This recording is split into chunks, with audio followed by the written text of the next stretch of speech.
This is cool. It's a cool spot. Yeah, this is really nice. I got a little bit of a view out there too. No, it looks fantastic. Audio's coming in well. You ready to jump into it? I'm ready. What age did you lose your virginity? 13. I'm fucking with you. Is that true? Yeah.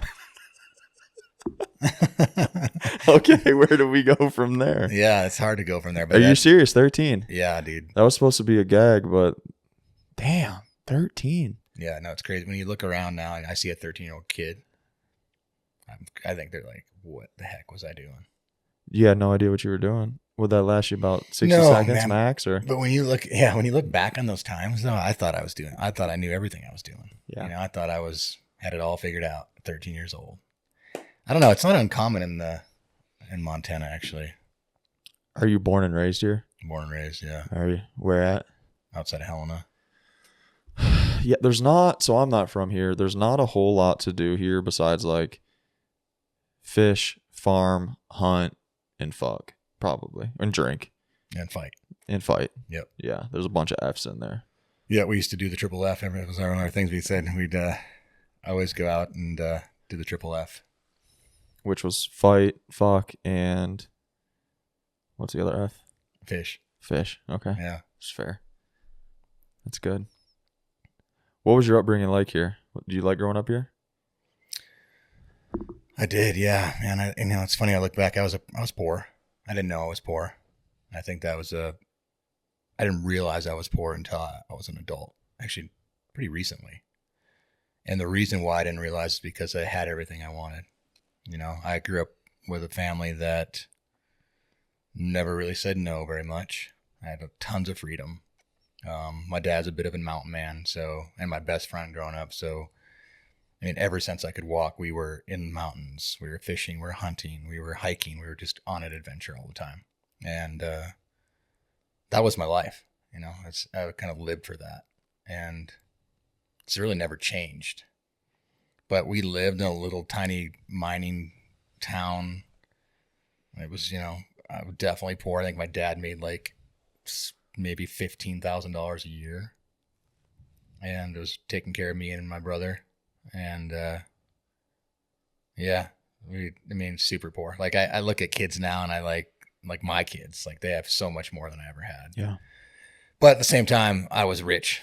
You know, I had public lands. I lived right along a creek that came out of the mountains. I could just walk down the creek and go fishing, walk up the creek for hours, end up in the mountains, turn around, come back, and the day was done. And that was a big part of how I grew up. Was your mom in the picture? Yeah, my mom and dad got divorced when I was 9. My mom literally moved a block away. Really? Yeah. And so I would run between the two's house, like whoever, and like, what are you having for dinner tonight, Dad? He'd tell me, and I'd be like, and then I go check my mom, like, what are you having for dinner tonight? Like, and then I'd go where I wanted to. Yeah. My mom, it's funny, we break into this because we based down the character of who I am. My mom ran a homeless shelter for my entire childhood for like 30 years. She was the director of a homeless shelter. And so I grew up around these characters, these people who were, a lot of them at the time were like Vietnam vets who came back, had nowhere to go. They were drug addicts that were on the streets running around. They were schizophrenics. They were people who were just down and out. But they were these like the misfits, right? And so I learned to fall in love with the misfits. They became our friends. They came over at Christmas time. And I didn't know any different. You know, they were just these people that I got to know who they really were. And I didn't look at them for what they were on the outside. And that was a big gift my mom gave me too. Yeah. So there was like no custody agreement then if you're a block away from your mom? No, I think it was real amicable. You know, they just decided they weren't good for each other anymore. They loved their kids and they just wanted to give us the best they could. And she just literally moved away. It was some level, it never happened. Yeah. But I remember when it happened. You know, I remember when my mom and dad told me they were going to get a divorce, and it was, again, one of the most traumatic things I could think of when I was a kid. It's actually a story I like to talk about. I don't talk about it very much, but I remember it was a summer day. My mom and dad were out on the lawn and sitting on a blanket. And my dad said, "Hey, kids, come over here. Me and my brother Jeremy, who's a year and a half younger than I am. I want to tell you something." So we go over there, and I just remember my dad looks at me and just very matter of fact and goes, "Me and your mom are going to get a divorce." And at 9 years old, I knew what that meant. And I did what I always do whenever I'm faced with adversity. I just took off running to the woods and just took off running. I ran down the creek, got down the side of the bank of the creek, and took the trail down the trail all the way down into the woods. And I was just going to a place that I knew. And it's funny, just to go full circle here, but something I've been tapping into now, even when this whole thing going on with public lands, like the value of public lands and these spaces. You know, we think about hunting and fishing and camping, all this stuff, but it also is a place to run, place to go when you need it, right? And at 9 years old, there was this place for me to go. The most traumatic potential thing that could ever happen to a little kid in his life was his mom and dad are going to break up. And my first thing I did was run to the woods. And I went there and dealt with my thing there alone and cried my eyes out and screamed no to the sky. But I was by myself in the woods, and I had a place to do that. And how powerful that is, how valuable that is. And again, it's like we sit here and think about losing public lands, and we forget about those things, because everybody, you, Riley, everybody, there will come a time where you're going to need a place to run, figuratively, at some level. And if you don't have that place, you're going to find another way to deal with it. And sometimes that's not healthy. Yeah, but I mean, what a valuable thing to have in my backyard. Did that force you to grow up quicker than you would have hoped? Oh, man. Yeah, I grew up fast. You're the older brother. Yeah, I was the older brother. Yeah. I grew up fast, man. I look back on my life as a kid, the responsibility and the freedom I had, that divorce, my dad working his butt off and not being around all the time. So then I was forced to just fill in the gaps. Yeah, man, mistake after mistake for sure. I was a bad kid, did a lot of bad things. I started drinking, What age? 12, 13. Did you hear do you follow football at all? Oh, yeah. You know Josh Allen? Yeah. He was on this podcast, and like, yo, tell us like a good drinking story or whatever. And he's like, I didn't drink for 11 years. And they're all like, what? And he's like, and then I turned 12. So I thought it was funny, but back to your story. No, it's so true. The same, yeah. Man, the same. And I've been sober for about 7 years now. But between 12 years old and then, even in my 12s to early teens, I was drinking every week, sometimes every day. So drinking was a big part of who I was. They're all my developing years and in my young adulthood. And it all started there, man. Because like no one cared. No one was paying attention, And I think back on it now. I'd come home and I'd probably smell like cigarettes and beer all the time, and no one said anything. It's kind of crazy because my parents had to know. Mm-hmm. I don't know, man, but it was a wild, wild childhood. They definitely knew. They had to know. Yeah, I used to smoke weed up in my bedroom and then go downstairs and watch the game with my dad. He definitely had to fucking know. Oh, totally. It reeks. It reeks. It reeks. Like, we had a big house, but still. Yeah. Like, I wasn't like spraying down with cologne after. I wasn't getting in the shower. I was just, let me change my shirt and go down there. It's like, no, dude. You can smell that. Like, if I were to smoke before I got here, you'd have been able to tell. You can smell that on me. So, yeah, I don't know. I wonder if it's a thing where it's like he's going to figure it out, or, I mean, what are you going to do? Like, is he going to ground you? I think it was, again, a gift. I think we're both parents now, it's, there's something about learning from your mistakes. And so giving them the rope and letting them hang themselves, right? Yeah. There's something about that seems like it makes sense. But when you're a parent, I'd like to think I'm that parent, but I'm always still like, be careful or don't do that. I'm a little more guarded. But I think at some level, my dad, and there's some stories I could go into this where it's really apparent. He did. He's just like, let me go learn. Figure it out. Eventually, you're going to be faced with these things anyway. Let's do it now. Let's get it out of the way. Yeah. You said you guys are best friends? Definitely. Yeah. I have that same relationship with my old man. It's so awesome to look back on that. He was always the one who was down. Like, let's go do this. And he'd look at me and go, okay, let's go do it. It was never like, no, or he'd wake me up in the morning and go, hey, let's go climb this mountain. And I'd be like, let's go, and none of my friends would do that, obviously. And then he had, had a truck and everything else that none of my friends had. Right. One of the stories that I would love to tell is when I was in grade school, elementary school. And I can remember one specific time. I think I was in 5th grade. I'm in class, and a teacher aide comes in with a note in their hand and goes and hands it to my teacher. My teacher goes, "Oh, Casey, your dad's here to pick you up for your doctor appointment." And I had no idea about this doctor appointment. Like, okay, he's got the office. He'll meet you at the office. So I go out there, and he's standing there by the secretary, and he says, "Let's go." So we go and we jump in the truck, and I'm like, we're at the doctor's office. He's like, "No, I just shot a big bull and is wounded. I need you to help me track it." Fuck yeah, that's so cool. I knew you were going there with that. And he always would do that anytime, man. It was just like, I was a good tracker as a kid. I was attentive, I wasn't had all this stuff going on in my head. And he would just, anything like that ever happened, it's like, let's go do it. And I'd be like, yes. Yeah. Good life. I had a guy on the podcast last week, actually, and I agree. He was very extreme in his views, which I appreciated. Like if somebody believes in something, I think you should really stand on top of that, and I'm cool with it. But we were talking about quote unquote like childhood wounds and shit like that. And he's like, eventually you're just gonna have to own that. I'm like, yeah, I understand that, but still, if you don't work through that shit and just bury it all the time, that's gonna rear its head as you progress down the road throughout your life. Have you been able to talk about like your upbringing and dealing with the divorce and just other bullshit that you went through? Like, have you came to a conclusion as to why you are who you are? Yeah, that's funny. That's a good question. I think there's some things I definitely haven't come to terms with, or in some level, there's parts of my character that I refuse to believe come from the experiences and potential trauma I had when I was a kid. Like what? I mean, I have my track record with relationships is terrible. Third marriage, right? Third marriage. And we're gonna dive into that. Yeah, I mean, I have had terrible luck with girls. I wouldn't call it luck, but I've ever had no problem with the girls. I just have had a problem with relationships. But my mom's been married 5 times.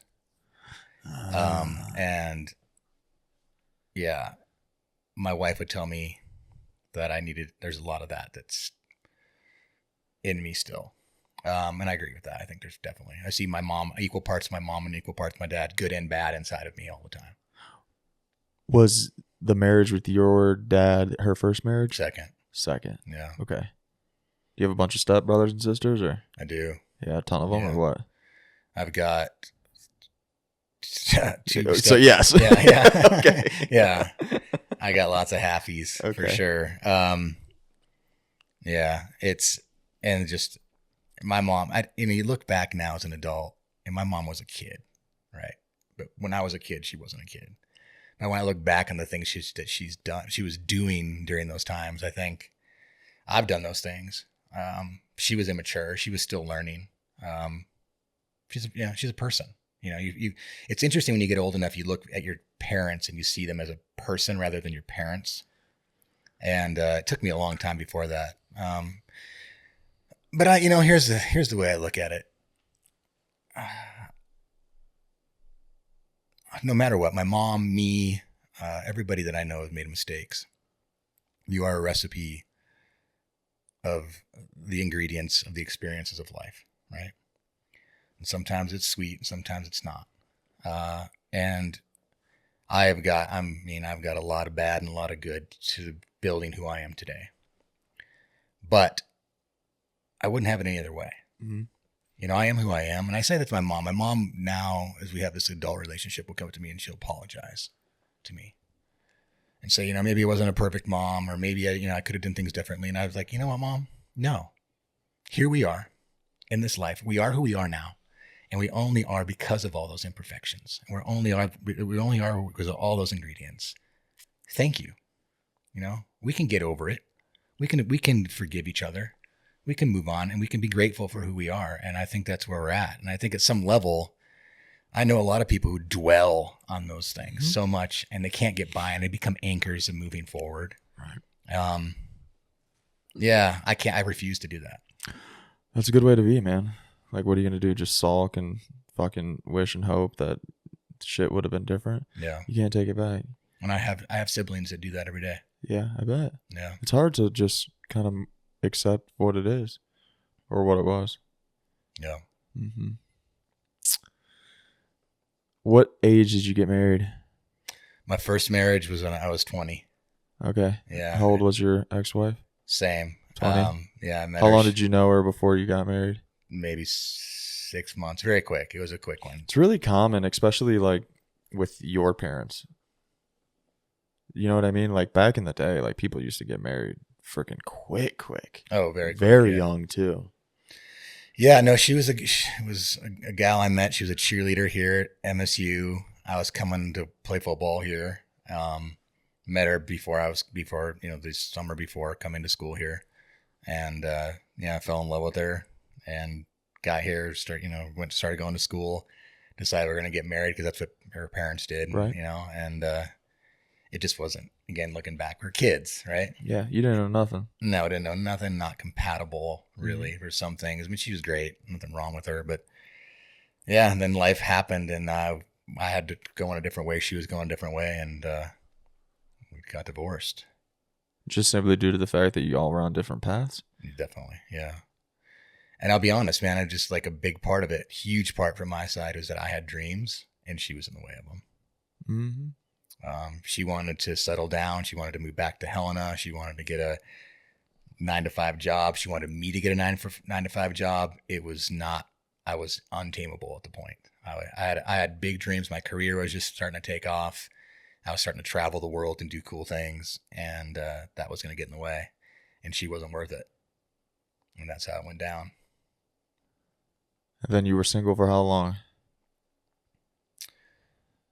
Quite a while. 10 years. So you got married again at around 30? Yeah.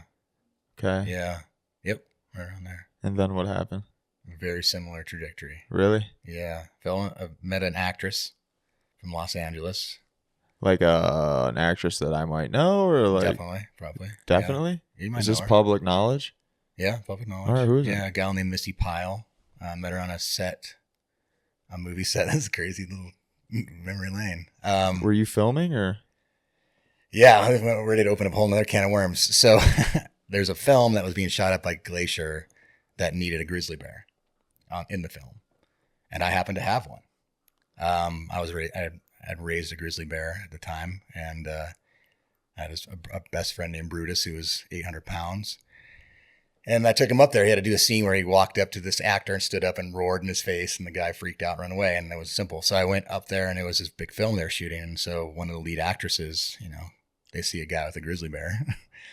And it's a lot cooler than a fucking dog. Way cooler. Yeah, way cooler. Puppies can get the girls. You take a grizzly bear somewhere.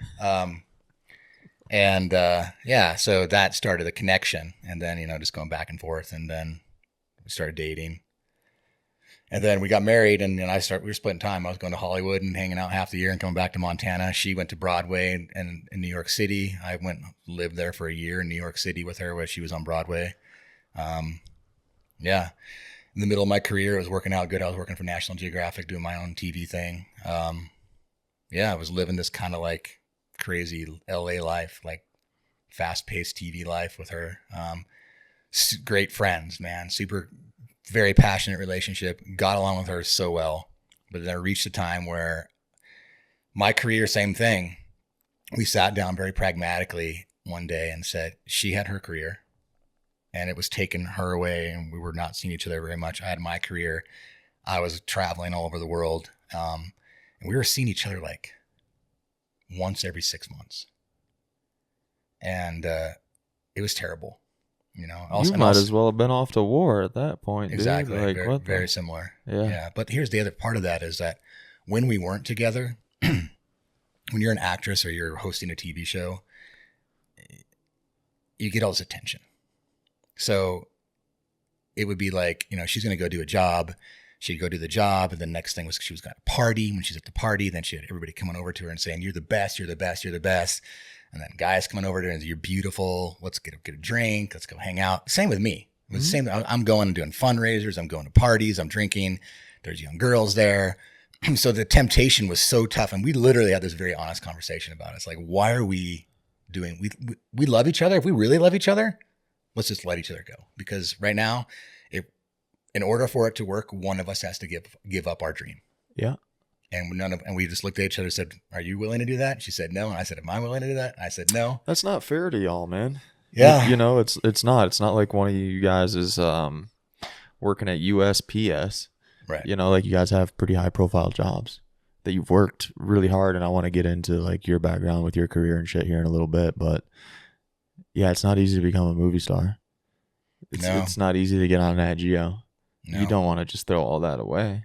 And that was the only option. And we're talking like the majority of your fucking work is on the western side of the country, I'm sure. Yep. Right? Or in some other country. Yep. And her shit is probably primarily out in LA or New York or exactly whatever. So it's not like you guys are down the road. It's not like you guys can come home. It's not like you can come home every night and like have dinner. No, it was tough. And so it was a good, I mean, again, it was a good divorce. A lot learned. And then you move on.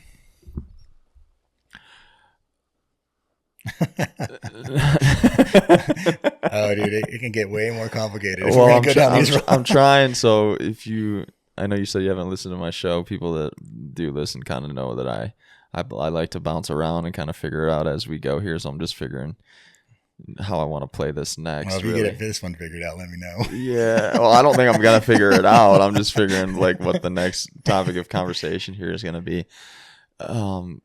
I want to get into your career. We'll do that here in a little bit. We've went through number 1. We've went through number 2. So we might as well jump into number 3. Yeah, number 3. Yeah, I know you're married currently. Yeah. I know you got how many kids? 3? 3 kids. Okay. It seems on paper to be like really working for you. Yeah. Why is this different? Oh, man. It's a good question. Why is it different? I matured. My perspectives and things changed a little bit. It started off rough. This one was a rough, this relationship. A girl from Michigan. Okay, so you were 30. How long were you married to the second one? A year and a half. Okay, so fucking since breakfast then. Yeah. And then you got remarried when? This will be 10 years, so around 40. So you're in it then. Yeah. Good. You're in it. I was with her for a long time. Before that, like about 4 years or so. Yeah, we dated for a long time.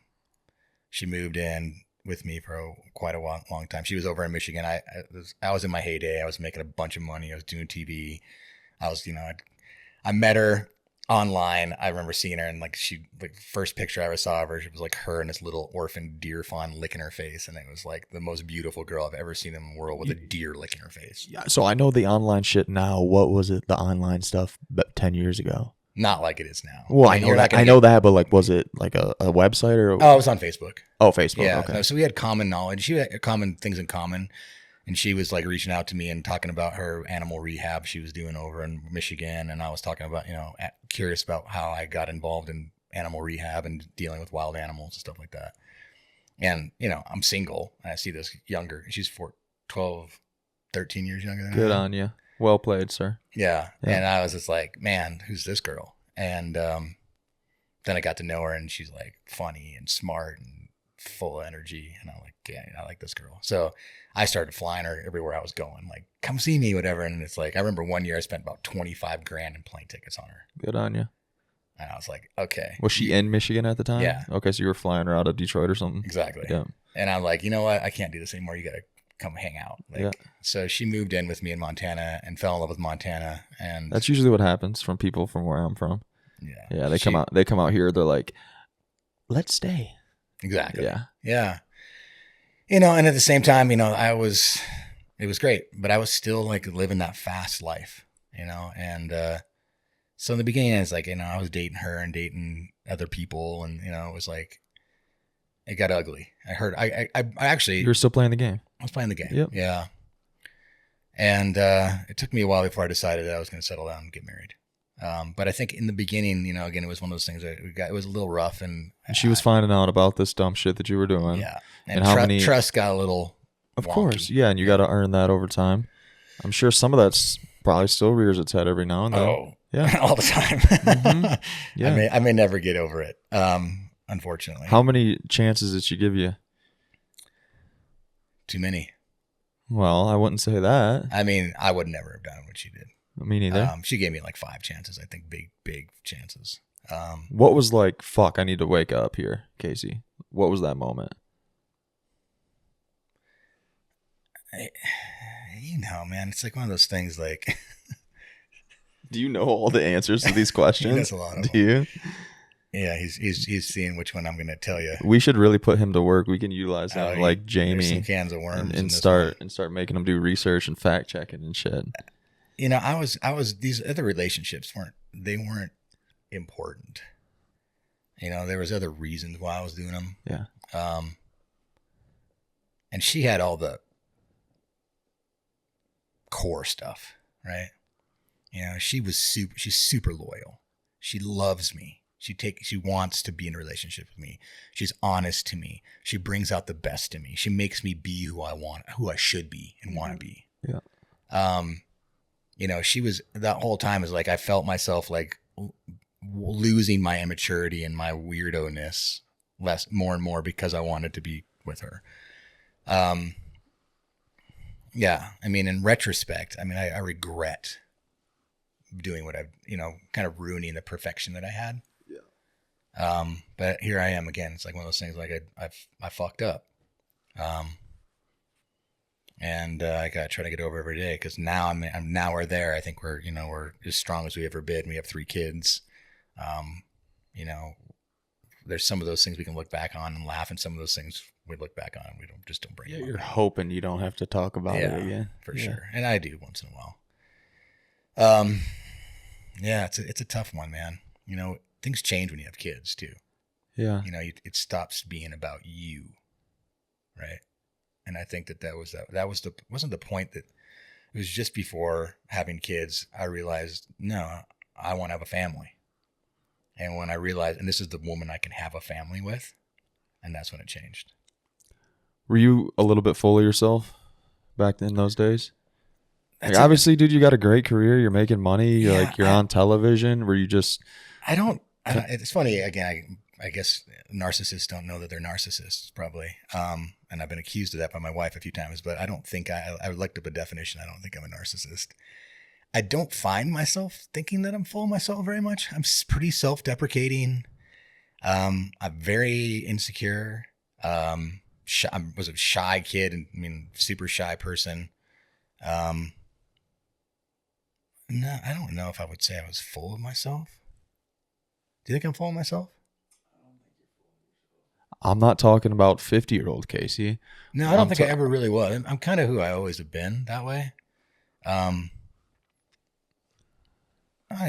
was probably in the height of my confidence in my life. In those times when everything was going good. You know, yeah, when you're like, I don't know, things were good, man. I was like on Good Morning America and Oprah and Conan O'Brien. I had a show on National Geographic. I was traveling the world. You were on Oprah? Yeah. Shut up. Yeah, a couple times. I should have done more research. I mean, I was, dating porn stars and rock stars and movie stars and doing all the things, man. Do you actually date porn stars, though? Is that actually like a thing? Or you just fuck them? Like, you can't, you're not I dating. actually dated one. Yeah. It's not easy. This is good. See, I'm peeling back the layers right now. Yeah, and it was fun. I'm going to cool parties. I'm hanging out with cool people. I'm smoking weed with Snoop Dogg. I'm hanging out with like all these. Is this all true? Is it actually all true?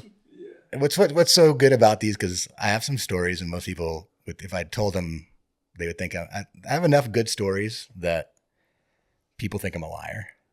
But I don't think you're a liar. Most of them are documented. You're rattling off a bunch of shit that people definitely don't do, and maybe one of the 6 things that you just told me, like maybe one of those things happens to somebody once in a lifetime. I've lived many good lives, man. I've lived so many good lives, and some of it's more important than others in retrospect. No, when I was in my heyday, what I would call my heyday. Actually, I'm in my heyday now, really, but Thank you for saying that. I was going to check you on that. I am in my heyday now. But what I would call, like, what some people would look back and go, boy, that was the time, right? Yeah. It was fun. It was crazy. It was fun. I think there's a lot of stuff that was going on then that people didn't know. I was a National Geographic guy. I was supposed to be like, there's a certain expectation you're supposed to have. Oh, yeah. And dude, I was not that. Were you doing drugs? Like, not party smoking. Drugs. Yeah. Yeah, not smoking weed. I'm talking about like real drugs. Like cocaine and stuff. Yeah, for sure. Yeah. When you go to these parties, man, like I would go to these parties and it would be. Are these Hollywood parties or what? Some of them are Hollywood parties. Some of them are like executive parties. Fuck that. I don't care about the exec parties. You got to have some good Hollywood stories. I see a lot. Like, these people are never going to listen to this for the record. So I want you to spill some beans on like these Hollywood parties.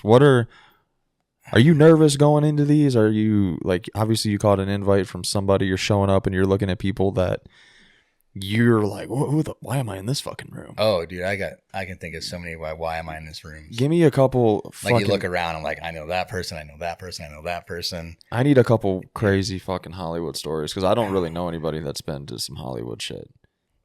I went to so many parties. I can think of, one party in particular I remember going to was a big mansion in like Beverly Hills, probably somewhere like that. I don't know if it was actually in Beverly Hills. How did we get in that party? My wife at the time, Misty, would get invited to these. We get invited. That's the one thing about Hollywood. It's one party after another. We could have went to a party every night. That's crazy. But some we were more selective. And usually it was like, they always, when you're a B-lister, I'd call her a B-lister. Like you get these invites and they're like, we're going to send you a car. You're going to get to, drink for free. They're going to, like for her, like a stylist would send like a dress for her to wear to go to it. So like this, the fanciest Audi would show up and the driver, and we'd get in this thing and get all spruced up and drive to this party. And there'd be like a little like photo op at the beginning where all these brands would get a picture of like her wearing this dress or whatever. Mm-hmm. And then we'd just go into this party and it's just drinking and a bunch of douchebags, basically. Like, it's funny. You go around and everybody's Did people just like, seem happy there? No. There's some people that I've met over time that were happy, and there's most people who are just trying to get something. Yeah. They'd come up to you and go, who are you? Right? And you'd introduce yourself. And if they could not take something from you to better themselves or gain up the ladder, right on the next person. What's your intro? Who are you? I'm a Montana kid at the time. And I was my intro was I'm a adventurer, explorer, and I have a grizzly bear. At the time I had a grizzly bear, I'll tell you what, that gets you places, I think. Oh, people love that. So what's so funny about that is like, I found really quickly is that when you're in Hollywood, everybody I had to meet in the room were actors. They're pretending to be somebody cool. I was the person that one of those actors would try to be. Yeah, that makes a lot of sense. So anytime that I would bring up like I was doing something real, they had such a starvation for reality. Yeah. That I became the most popular person in the party. That guy's got a bear. That guy lives in Montana. That guy actually does things that are real. Yeah. Right? Yeah. And so it made friends really fast. Sure. I can remember being at a party talking to Britney Spears about my pet grizzly bear. Shut the fuck. Really? Oh, yeah. Yeah. Like before she went crazy? Right on the edge. Around the edge. Did she have hair? She had hair, yeah. Okay.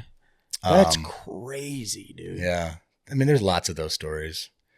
Yeah. I'm trying to think of some other highlights. I forget. I told Riley I'm also Riley. How do you end up on Oprah multiple times? The bear, man. That was the main thing. Well, Brutus the bear. He. Okay, let's just jump into the bear then. Yeah. How do you get a fucking grizzly bear? Yeah, not very easily. Did you raise it? I did. So I used to. It's a big, long story. Well, like that's your thing, though. What's my thing? Bears. Yeah, it was my thing for sure. It's a big part of who I am. Wildlife filmmaker. Simultaneously, I'm helping, going around to like wildlife parks and stuff, and helping people come up with plans how to take care of their animals. A curator of sorts. And there's a place in Idaho that had bears that were just starting this place. And I was advising them for a couple years. And they had these little bear cubs that were born there, grizzly bear cubs.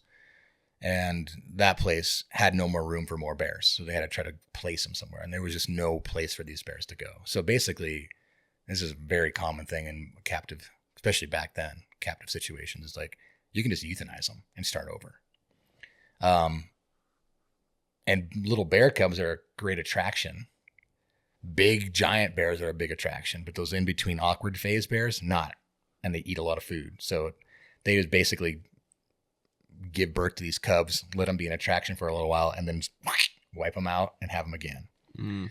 And I had developed a relationship with them, and I ended up placing 2 of them and then basically telling the place, the hell with you guys and your policies, I'm taking this one, I'm out. And I did. And a little bear named Brutus, and I got him, was about 6 months old. So he was like a loaf of bread when I took him.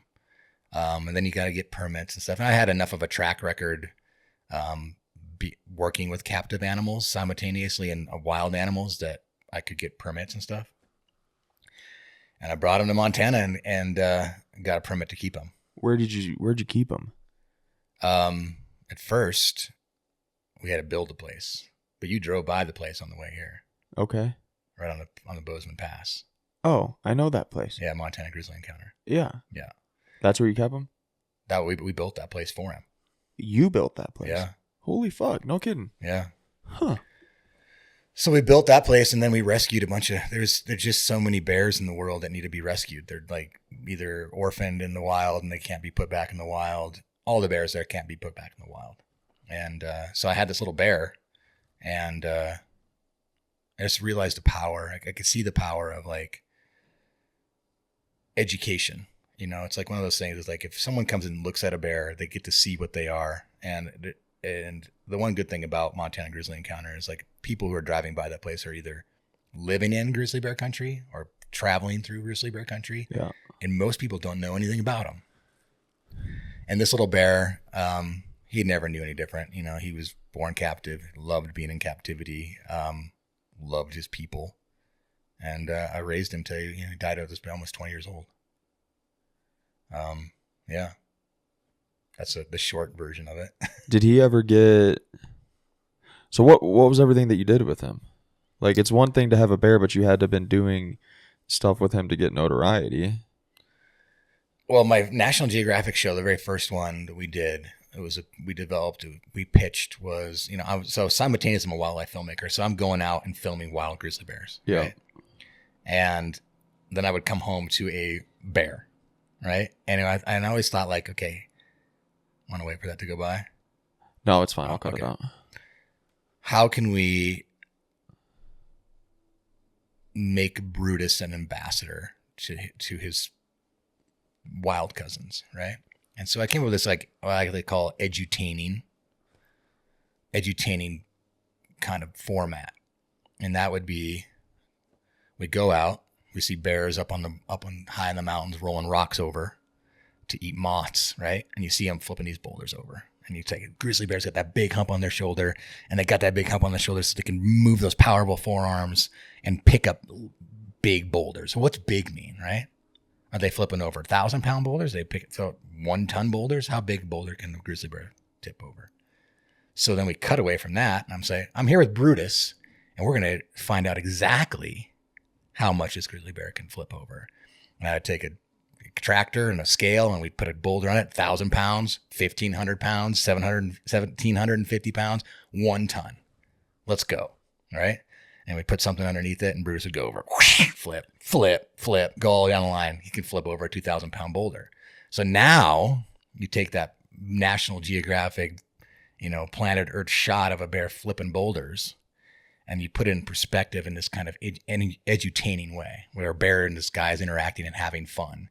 But also you're learning very specific things that bears actually can flip over 1-ton boulders with their paw. So we did a bunch of things like that's how it started.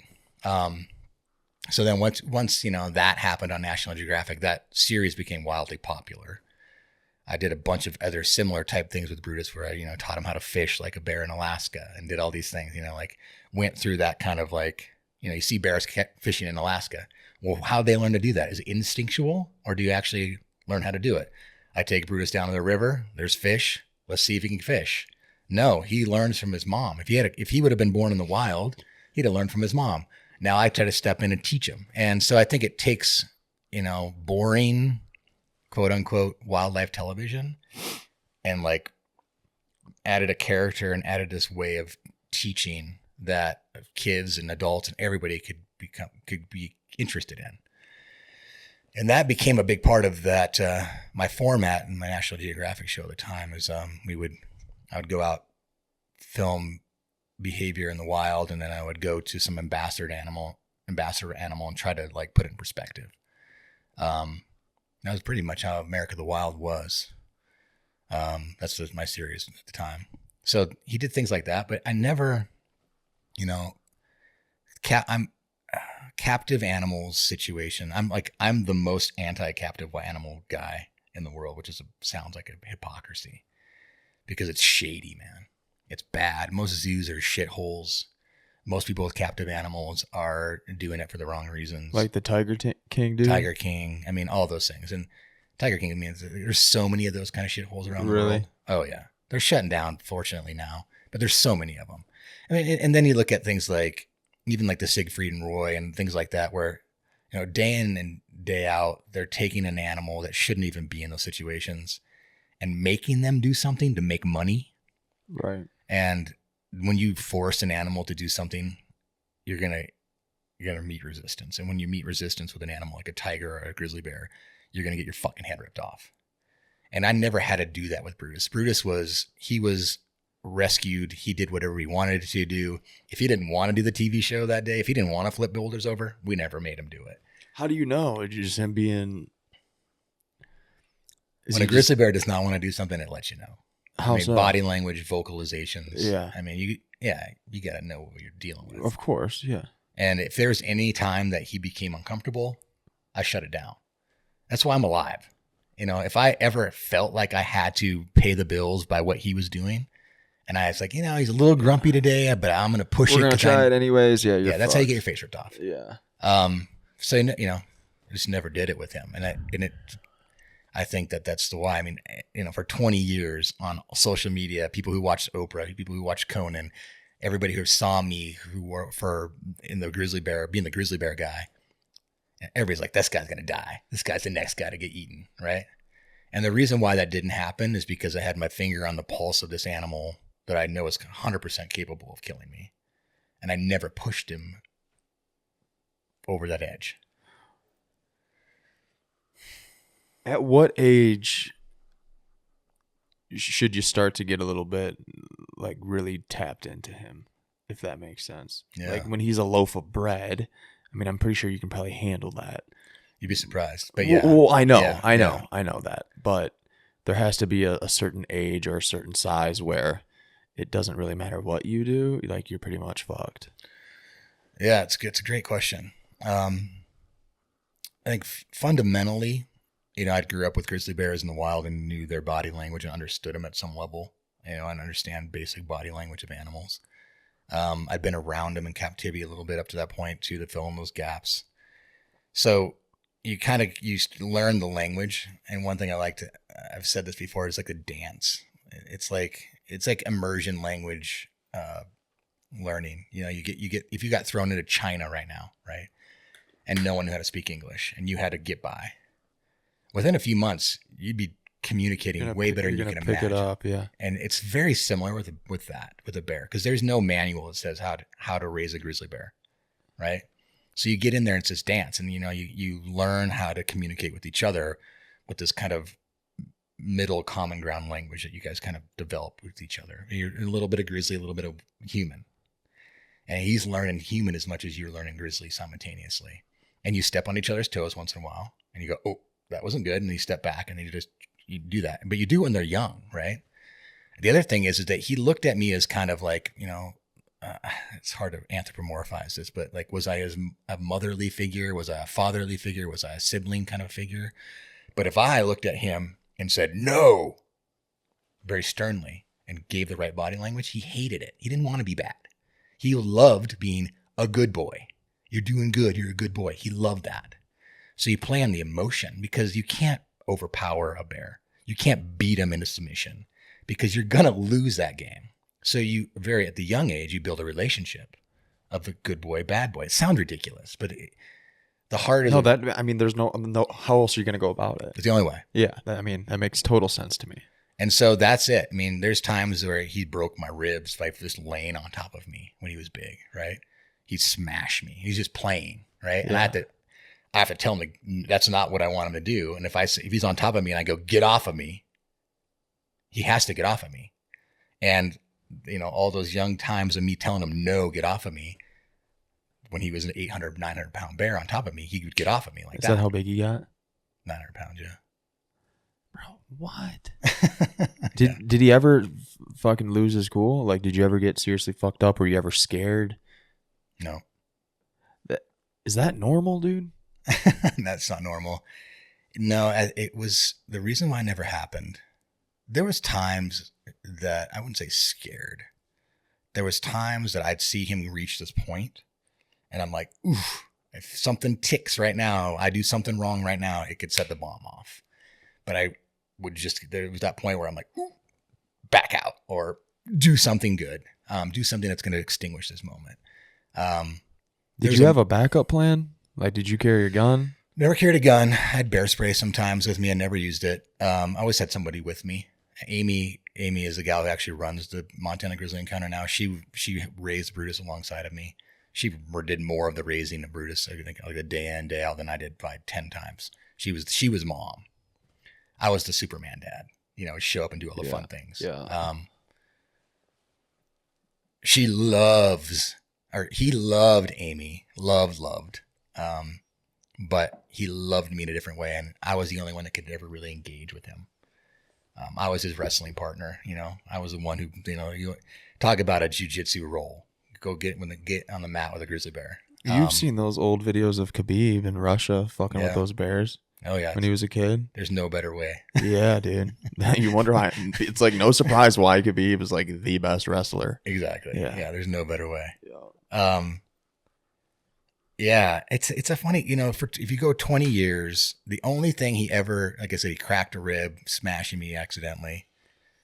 He tore one of these little things, ripped it not off, but where it was hanging he was reaching up to pull me in, and it's physics, man. Put it in perspective. Like his paw and his one arm weighed 100 and some pounds, right? So when 100 pounds, like it's like taking a human, and he just reaches up and go like this, and then his claw hooked on my ear and just like ripped it off. Yeah. My wife had to super glue it back on. There's little things like that would just happen, but they were just being, it's like you're around heavy equipment. You just got to be careful because it's just going to squish you once in a while if you get your fingers in the wrong spot. But yeah, it's funny because there's one time, it's a story I've told this a few times, but what you have to worry about is like if he gets himself in a kind of a situation where he's injured or something or in a panic, and then you step and try to get in the middle of it, that's where things can get gnarly because he's just going to go instinctually and just run into you or do whatever. But we had him out on a ranch out by White Sulphur Springs. He was just letting him run around, and me and Amy at the time were just talking, and he was just doing what he does. We're running around sniffing stuff and tearing logs up and just being a bear. And I look over and he's standing there and he's like stuck, like he's like catatonic, but he's like down in the bushes. And I'm like, what is he doing? He's just like standing there really like a statue. And the behavior was weird enough. I'm like really paying attention to like, why is this bear frozen? And then I just like go down there. I'm like, what's going on, buddy? Like what's going on? And he just like looks at me and he like lifts his leg like a dog taking a pee. And I look, and he had somehow, when he was walking around the bushes, had found this like strand of rusty barbed wire, and it had wrapped around his balls. No kidding. It was wrapping around his balls, and he just looks at me. It was just like help. Yeah. And it's like at the time I remember thinking, man, he's got this wrapped around his balls. I can totally relate with this as a fellow human or a fellow male on the planet Earth, right? A fellow with a pair of balls. Yeah, I'm like, dude, I got you. But then I'm reaching down there, and there's pokey things poking right in his nuts, and I'm like down there trying to He let you go for it? He not only let me, he held really still and lifted his leg. No kidding. And let me untangle his balls. And I remember in the moment, it's like, it is like defusing a time bomb. Like you think, okay, anytime he could like panic or think that I'm the cause of this and like lash out. Yeah. But he, you know, they're super smart animals, and he just let me untangle it. And that was just the relationship. He was, and that was personality wise too, like, it's such a funny thing. Like, I could go on forever, and we got time. You know, how many dogs have you had in your life? I had some dogs. Yeah. You know, they're all different. Yeah. Some are hyper, some are aggressive, some are so chill, some lay on the couch and just like lazy. You know, he, of all the bears I've ever been around, the most chill bear, just his personality. Like, he was just such a laid back, forgiving, like mistakes, like the mistakes that people could make that would have triggered something. His threshold was just giant. Like, he just had this, he's such a forgiving animal and calm and kind. And again, these are the things that you don't give grizzly bears. When you think about them, you know, like, can a grizzly bear really be like this? But we give them to dogs, right? We know that dogs can be that way, but we don't think other animals can be that way. And I think it's a kind of a weird thing that we do as humans, is like, maybe we don't want to give these characteristics to other animals because we want to hunt them, or we want to, you know, whatever. But the truth is, an animal like a bear, especially a bear, is super dynamic, much smarter than a dog, has an emotional range that's bigger than a dog. They can have these vast, like, personality differences. And he was just, I got lucky, man. The first bear I rescued. Would he come to you if you said, "Hey, Brutus"? Oh yeah. Like that. That's crazy. Yeah. No, I'm not kidding you. That you could find the best Malinois, the best border collie, 10 times smarter. 10 times. Bears are so much smarter. I think I didn't want to lose this question really quickly. I think I know the answer to it, but if 2, 3, 4 years into, like, you know, that you've had him, he's 4 years old, let's say, and you were to just take him out to Yellowstone and just, I'd assume you took him in like a trailer, that's how you transported him, opened the fucking thing up and just drove away, would he have a chance or no? No chance. No chance. That's what I thought. Almost everything that they learn from their mother, and those first 3 years are with them. Yeah, but he couldn't go get food. He couldn't go do nothing. No, in fact, we always joke about it. Like, every bear that's at the sanctuary now, if you opened the gates up and said, "Be free," you got to look at what they have. I mean, they have like security. They have they're eating avocados and like ribeyes. Was he good with other bears? Yeah, same thing. He other bears weren't necessarily good with him, but he was always good with other bears, and it's because of his personality. It's because he was so chill. So chill. Like, if we were introducing him to another bear at the sanctuary, he would go out there, and the other bears would kind of stay away and be like, "What is this thing?" He would lay down and roll on his side and let them come over to him. Wow. Yeah. And how old were you when you got him? 27. Was there a point in time where you're like, "What the fuck am I doing? Like, how is this my life?" Totally. And I look back now at 25 years later. Who the heck? I mean, it's something that's never going to be repeated again. It's one of those things I look back now and like, people aren't going to get a grizzly bear, which is a good thing. They shouldn't. Second, a 27-year-old kid, right? I have a grizzly bear and I'm going to do something with this thing. And I did. And it's crazy to think back on that, man. It's just another life another time. Were people wanting to see the bear? Like, were you taking it to places to, like, almost not necessarily like a show and tell, but, you know, I'm assuming you didn't bring the bear to Oprah. No, we did it live. You know what I mean, though? Like, were you getting requests to be like, "Hey, can you bring your bear and come on our show?" Or like, were you doing that? I did it a couple times. I tried not to do those a lot. Again, I really try to set my rules. Like, if I felt like I could do something with him and he was going to enjoy it, then I would do it. But if I felt like it was going to push him into that uncomfortable zone, I wouldn't do it. Yeah. I mean, dude, if he loses his cool on that show and attacks the camera guy, craziness. Like, you're liable for that, no? Oh yeah. Like, you're fucked. For sure. Then there was times, man, I could think of, like, I just saw like having them in places that we did have them, and yeah, it's scary. It's a fine line. And the worst, as I became more popular and I was doing some of these Nat Geo things, is like, for example, like I've been on Good Morning America probably 10 times, right? And they always wanted me to have an animal on there because of who I am, right?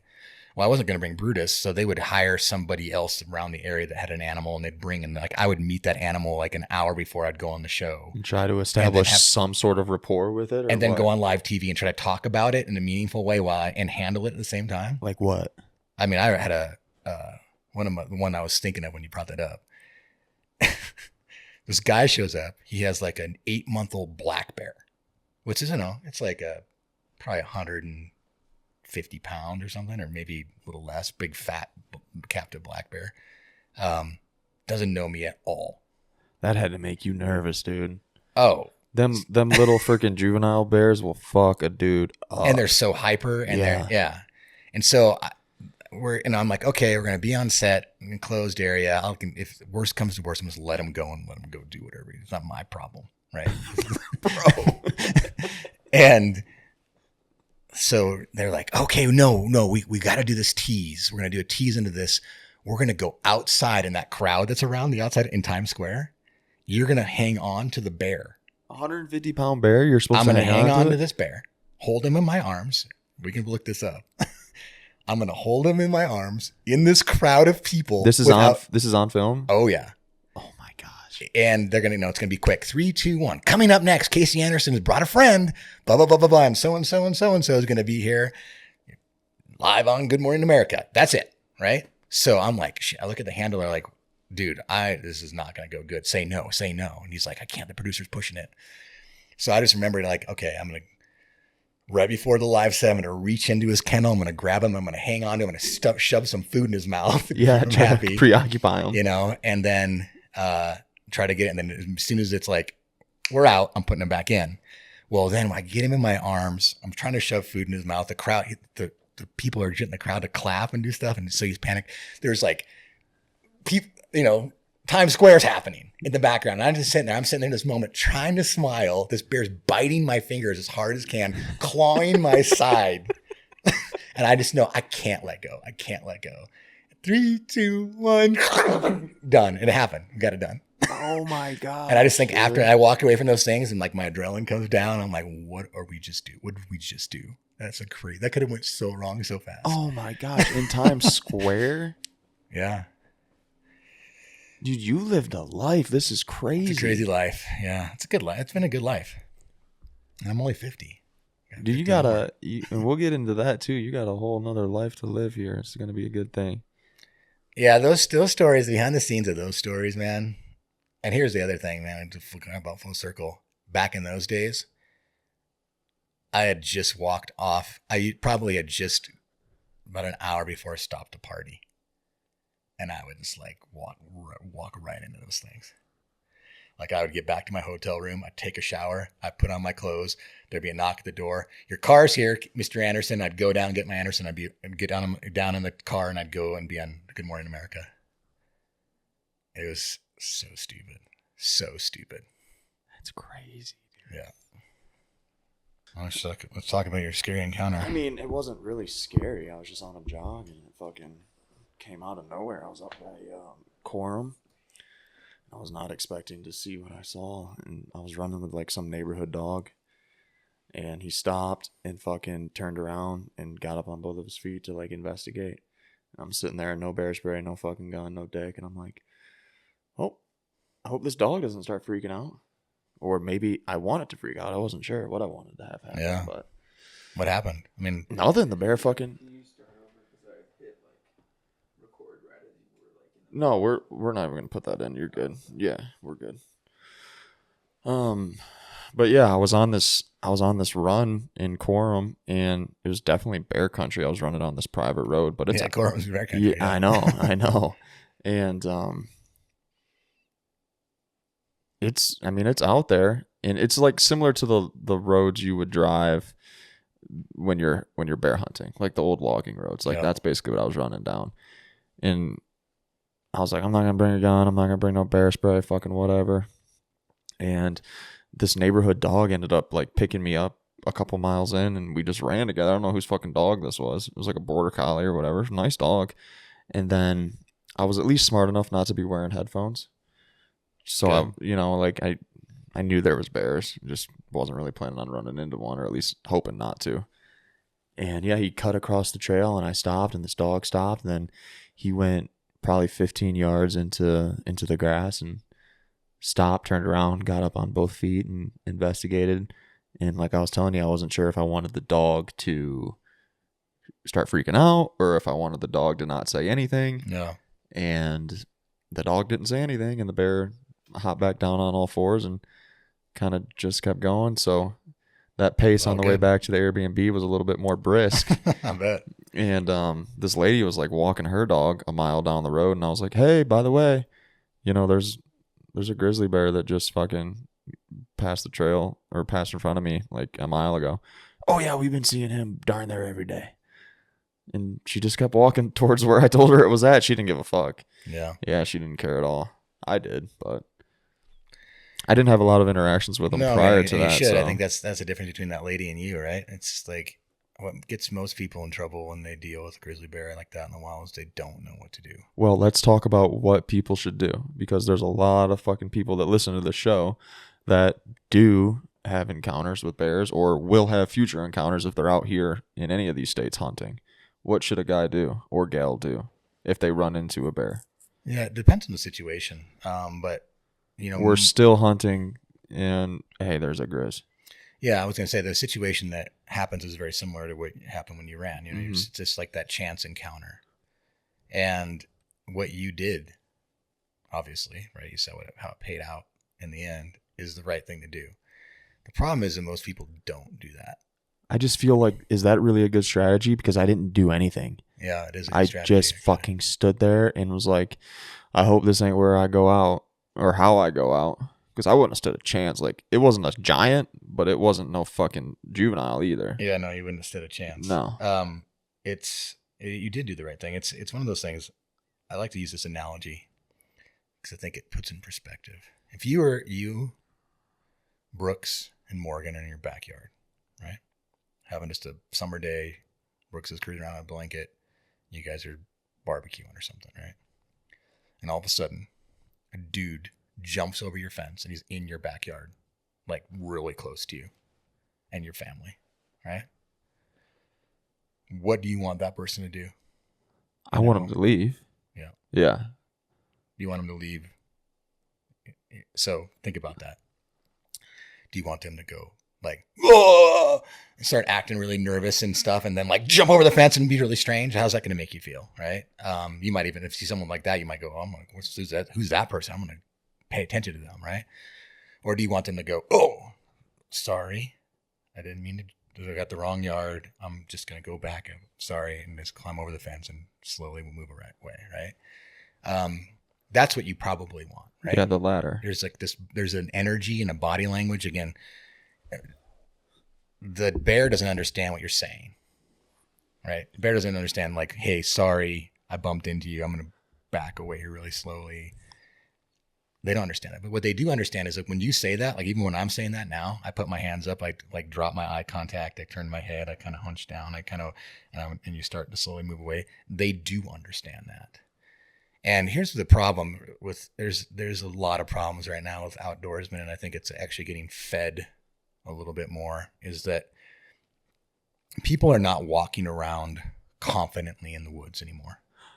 I think there's a big difference between a hunter and then like a woodsman or an outdoorsman.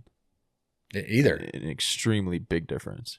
Sure. But I think that what's not different is the confidence. I think, I hear this thing right now, and we can tap into a whole big thing here. And we need to, as hunters, talk about this. I need to talk about it because I do think there's this whole thing right now. It's like, we need to hunt grizzly bears because we're going to put the fear into them. It's one of the most ridiculous things that hunters say. It makes us look bad. Makes hunters look bad. Makes hunters look like they don't know what's going on out there. Yeah, that's one thing. So you do not agree that we should be hunting grizzly bears? No, that's not true. Okay. When bears are ready to be, when they should be hunted, because biologists say there's too many of them, we need to manage them, I'm all for it. Okay. I don't agree with hunting because you're afraid of them. I don't agree with hunting them because they're an inconvenience to you. I believe in hunting animals and managing animals, specifically predators, when there's too many of them on the landscape and they're making a difference to make the ecosystem unhealthy, when they're making ungulate populations dip into unhealthy levels.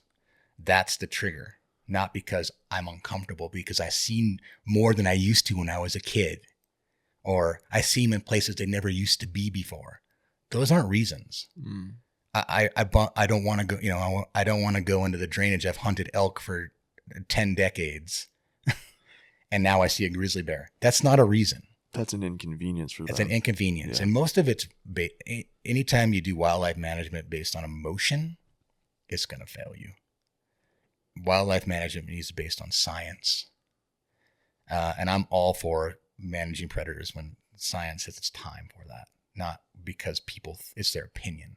And right now, there's a massive narrative in the hunting community that's based on opinion and emotion and things that aren't facts. And it makes hunters look ridiculous. And so as a hunter and a Montanan that's grown up around grizzly bears and has seen all those changes and have been, I've seen it all, dude. I've been hunted down by a grizzly bear, try to kill me and eat me. I've carried a guy's body off a mountain and was killed by a grizzly bear. I've seen the bad. I know they can do those things more than anybody, probably. I've wrestled a 900-pound grizzly bear. I hunt in grizzly bear country all the time. I've had bears come and push me off my kills before. But I don't buy into this narrative of like, I'm afraid or I'm inconvenienced, because it's silly, There's other places to hunt elk if you don't want to be around grizzly bears. Agreed. Yeah, go to the breaks. So I think, again, it is a big part of, it's important to talk to the hunters and talk to this audience, because I do think we have to do it for the right reason, because it can come back and bite us in the butt. If we were making wildlife decisions based on emotion, there's the other side that's so ridiculous that thinks that Fluffy the wolf that made eye contact with him in Yellowstone shouldn't die because they have a spiritual connection to him. That's emotion. That's not a reason not to hunt wolves, right? Anyway, it's just that there's this dichotomy. There's this really strange thing of these like extremist views. Well, then let's have the conversation. So what is science telling you then when you look at it? When you don't put any emotion into this thing? Yeah. With grizzly bears right now? Correct. Science says that they should be being considered taken off the endangered species list. There's so many nuances and complications and changing things. It's like, there's one thing I keep hearing in the hunting community, that they keep moving the goalposts, right? It's like, okay, when grizzly bears reach this number, they gave a number in 1975, and then they said the number again in 1990, and it keeps changing. Well, unfortunately, things have changed a lot since 1975, and things have changed a lot since 1990. We've got a lot of things going on. Yeah. So numbers do change, and we have to trust in our community of biologists. Now, do I think that there's some biases within that community sometimes? Yes. So what I hope for, and this is what I would love, and I think we're really pushing for this now, is that we have a kind of a panel of biologists that come from all walks of life: hunters, the ranching community, timber harvesting, all these people that come together and collectively make these decisions on these numbers.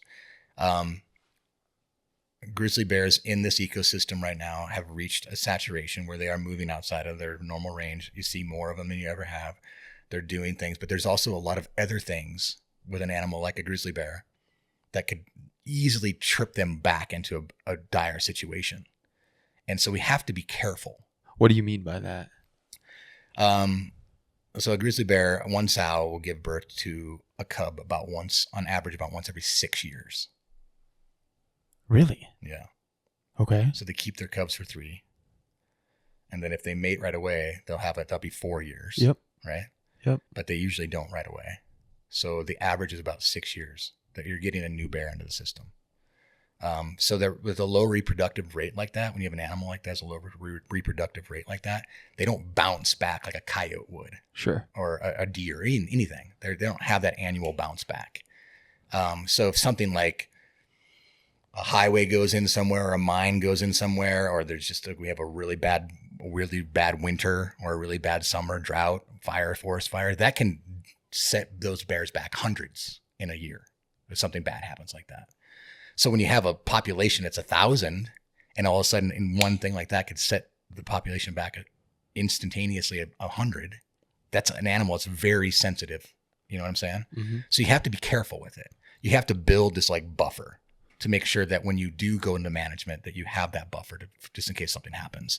And there's just, in this day and age we live now, we just have so many things. I mean, development's probably one of the worst things. That's what I was thinking. Yeah. And so we gotta understand, we gotta get a grasp on how that actually is changing things before we make big decisions.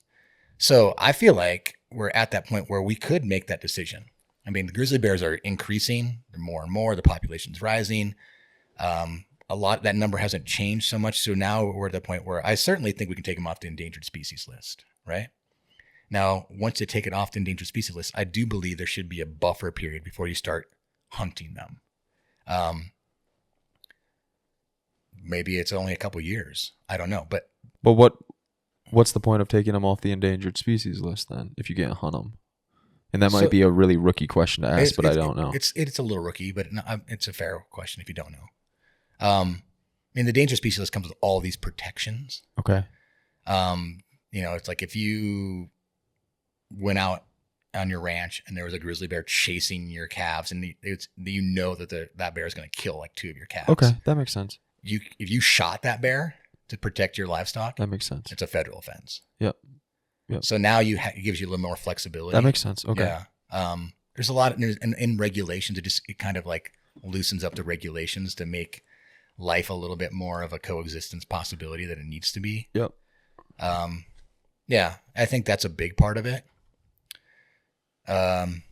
It's so complicated. That's the thing. I think right now, if tomorrow we hunted grizzly bears, do I think that that's going to do anything drastic? I don't. I think it would probably be okay. How many would we hunt? I don't know. It's going to be a draw. Yeah, it'd be a draw. And if, again, it's like the big thing about wildlife management. I mean, if it was a draw and it was like bighorn sheep and all that money went back into grizzly bear habitat like it does for bighorn sheep habitat, it's a win, man. We're in the Yellowstone ecosystem. We're killing 40 to 50 bears a year anyway. Management. Bears that are getting in trouble. So why not, tax dollars are paying for that management right now. Why not actually pay for that management through hundreds of dollars? Right. I get that perspective, but we have to be careful and we have to be responsible as stewards, whether it's grizzly bears, bighorn sheep, elk, moose. We have to be responsible. And right now it's on the edge, right? If bighorn sheep were on the endangered species list right now, all right? And we just got right to the edge right now with all the blue tongue and pneumonia and mountain lion populations coming up like crazy. And we decide, they're one over the endangered. Let's take them off and hunt them. Wouldn't make sense, right? Let's take them off and let them build a little buffer, get a little sense of the playing field, come up with a good management plan, and then do it, right? So I think that's the thing. And then the other, again, I could go on about this forever, but the reason can't be because the bears are not afraid of us anymore. And I'm afraid of them, and we got to go out there and put the fear back into them. That kind of narrative is just, it sounds like little kids talking. I don't ever, if you want to hunt them or not, if you're legally able to or not, I just don't really see a 700, 800, 900 pound animal ever really being afraid of humans. Maybe I'm wrong. No, they will be. I think they already kind of are. I mean, I don't know how many grizzly bears you run into. The one you ran into showed you that is not afraid of you. It said, I'm going to go that way. And that's usually the case. I mean, I've spent my entire life, and particularly my career, my entire professional career, actively tracking down grizzly bears and going to them. I'm not out there avoiding them. I'm going and hunting them. I'm going to them. Right. I've had thousands of grizzly bear encounters. Thousands. 99% of the time, if you encounter a grizzly bear and it sees you, it runs away. 99% of the time. I've been charged 5 times, maybe 6. No, maybe more than that. But a real charge, like it's kind of where to really do something. Not a false charge. Which happens a lot. Yeah. And unfortunately, there's just this like Most people, when they encounter a bear in the woods, and if it's too close, they freak out. They freak out. And if that bear looks at them or stands up or does anything that a bear does if it encounters you, they think it's on. And then they engage with that bear and they put the fight together. And then when you're a law enforcement guy, right? If you encounter some dude that's on meth, right? And that guy at meth like stands there and looks at you, wobbling like this, right? What are you going to do? I'm not going to put a round in him. Well, no. I mean, I'm probably going to tell him to fuck off. Yeah. Like, walk the other way. Don't do anything stupid. Yeah, but a guy standing there with meth, if you can engage him, it's on. Yeah. Yeah, it's fucking on. It. Yeah, it's on. Yeah, very true. And it's very similar to bear. I mean, you get in that situation where you have that moment, and unfortunately, and again, this is not every time, because there's times the bears are going to come and they're going to do something, you surprise them, they're going to come to try to defend themselves. But if you engage in a fight, you're going to get a fight. And you ain't going to win ever. You're not going to win. And you got to be, when it comes to a firearm, so God, we could go on forever. We should, because it's important. In Montana, I think this year there has been 7 bears that were killed in self-defense. And I dig into these things when I hear about them because, the story is, and I believe some of them, the bear probably was running at them, and they pulled their handgun out and put a well-placed round in that animal to kill it. Now, I've been charged by bears, and I know that even if I had a bunch of training, when a bear comes at you, you got 3 seconds to put a round, and you got to draw your firearm, put the sights in place that you're going to drop that bear, and put a round in it before it gets to you, right? If you've actually been in that situation, you realize how improbable that is. Not impossible, but very improbable. Now, what do I think happens in most of those cases? Is someone encounters a bear in the woods and it's close, and they draw on it and they shoot it. They're not willing to roll the dice. No, they think they're in trouble. But they walked into the woods not confident. They walked into the woods not understanding the animal that they're going to be sharing the woods with, and that's the result of it. How do you gain that confidence? Well, first, I mean, you gotta learn. Right. You gotta not go out there with false narratives in your head. There's so many people that walk into grizzly country that think that these bears are that actively hunt and kill people. Oh, I know that for sure. And so if you imagine like walking into a place that you think that's going to happen, you're going to be on edge. You're going to see a bear. I mean, if I was in a place that I think things are actively hunting and trying to kill me, and as soon as I saw one, I'm shooting it. Dude, that used to be me. I used to be scared as fuck with any type of bear. It's not your fault. It's because you didn't know. Mm-hmm. Right? There ain't a lot of bears where I grew up, dude. There is, but not where I was living. And I think the thing is that you just have to go out and first off, just listening and talking and reading and having conversations with more than the people in your own silo, your own echo chamber. I do think that bears are afraid of confident humans. When you walk in the woods and you realize your capabilities, its capabilities, that you have a firearm on you and that you could use it is actually enough for a bear. But as soon as you are not confident in a situation with a bear, they're going to react to that lack of confidence. They can sniff that out.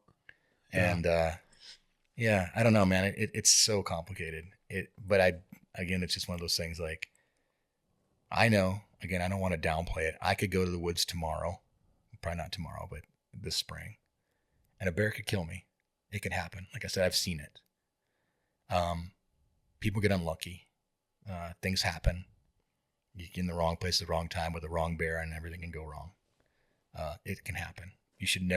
That should always be in the back of your head. But you shouldn't be afraid. Imagine when you were in law enforcement, if you went out on your shift every day and you were afraid and you were reacting accordingly. You don't have a chance, bro. You don't have a single fucking chance. You're going to make mistakes. And those people that you're dealing with can sniff that out. If they're real, actual gangbangers or criminals,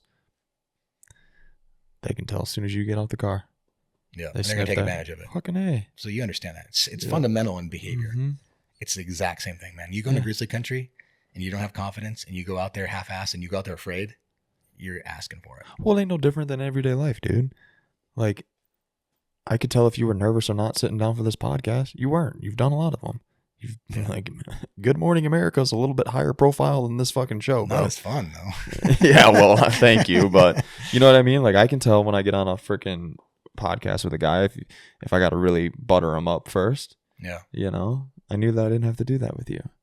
It's like everyday life. Yeah, and no, it's true. I mean, confidence is one of those things that it's a funny thing. You earn it, I guess, at some level. You got to learn it, but I don't know. I mean, Riley, you worked for me for 2 years, right? And we've had how many grizzly bear encounters? A lot. Were you nervous at first? Not really. Because, I mean, like I grew up watching his show, right? So I had confidence in him. It's similar to like we were just in Africa. I had confidence in the people that I was with.